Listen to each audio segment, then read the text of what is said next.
نبی پاک صاحب اللہ صلی اللہ علیہ وسلم نے اپنی دنیا سے پردہ کرنے کے بعد امامت کبریٰ کے لیے کسی شخصیت کا تعین اور تقرر کیا تو ایسا ہرگز نہیں ہے۔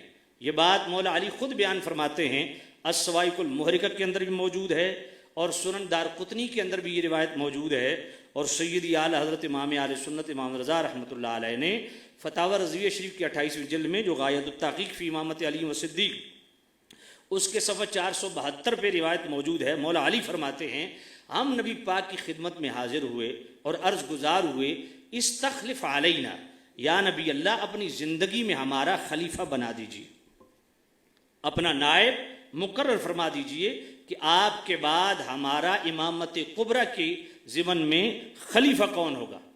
قال لا، حضور نے فرمایا نہیں، ان یعلم اللہ فیکم خیرا یول علیکم خیرکم، میرے کریم نبی نے فرمایا، اے علی، اللہ اگر تمہارے ساتھ بھلائی چاہے گا تو اس کو تمہارا والی بنا دے گا جو تم میں سب سے بہتر ہے۔ قال علی رضی اللہ تعالیٰ عنہ فعلم اللہ فینا خیرا فولا علینا ابا بکر۔ مولا علی فرماتے ہیں کہ اللہ نے ہمارے ساتھ بھلائی چاہی اور ابو بکر کو ہمارا والی بنا دیا۔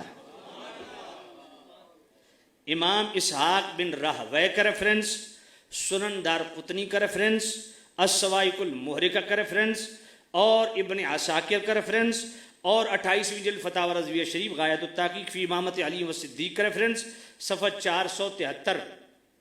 ابن قوا نے مولا علی کے دور خلافت میں پوچھا، اے علی، ابو بکر خلیفہ کیسے بن گئے؟ خلیفہ کو تو آپ کو ہونا چاہیے تھا۔ تو مولا علی نے فرمایا، بل رأی رأیتہ، ابو بکر کو ہم نے خلیفہ بنایا۔ شورائی سسٹم میں شورا نے ابو بکر کو خلیفہ بنایا۔ مولا علی ابو بکر کو خلیفہ کیوں بنایا؟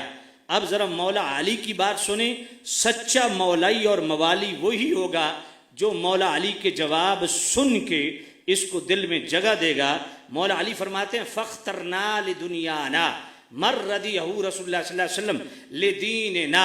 مولا علی فرماتے ہیں، ابو بکر کو دنیاوی خلافت و امامت کے لیے ہم نے اس لیے چنا کیونکہ مصطفیٰ نے اپنی ظاہری زندگی میں ابو بکر کو ہمارا دین کا امام بنایا۔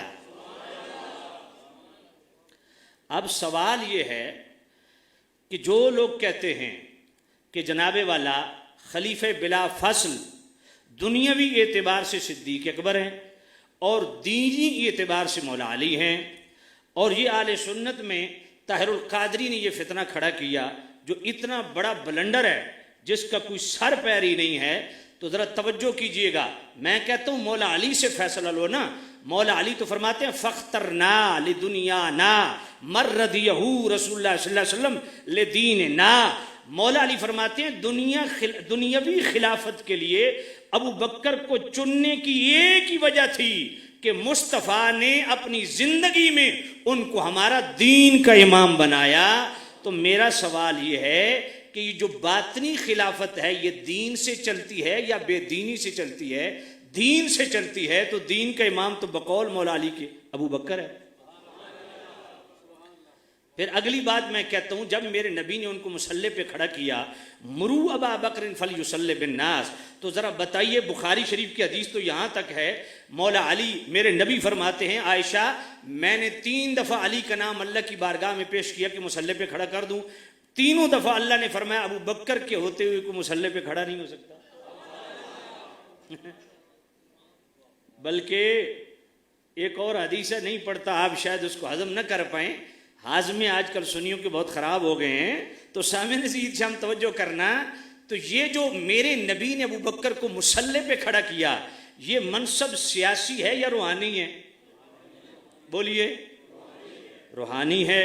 تو سامنے زید شام اگلی بات کرتے ہیں کہ 1400 سال سے مفسرین کا اجماع ہے کہ سورۃ اللیل کی آیت نمبر 17 وَسَيُجَنَّبُهَا الْأَتْقَى، صرف متقی نہیں، متقیوں کا امام اتقا یہ تقوی کے حوالے سے سپرلیٹو ڈگری ہے. فرمایا سب سے بڑا متقی ابو بکر ہے. تو سب سے بڑا متقی ہونا یہ سیاسی منصب ہے یا روحانی منصب ہے؟ پھر الا ان اولیاء اللہ لا خوف علیہم ولا هم يحزنون الذين آمنوا وكانوا يتقون. اب ذرا توجہ کرنا، اللہ نے فرمایا ولیوں کی دو نشانیاں ہیں، آمنو یتقون، ایمان والا اور تقوی والا. اور جس کے ایمان کی پوزیشن یہ ہو کہ تاریخ الخلفاء امام جلال الدین سیوطی، شعب الایمان امام بہقی اور سیدی اعلیٰ حضرت کی 29ویں جلد فداء رضویہ شریف اعتقاد الاحباب فی الجمیل والمصطفیٰ والآل والصحاب صفحہ 371.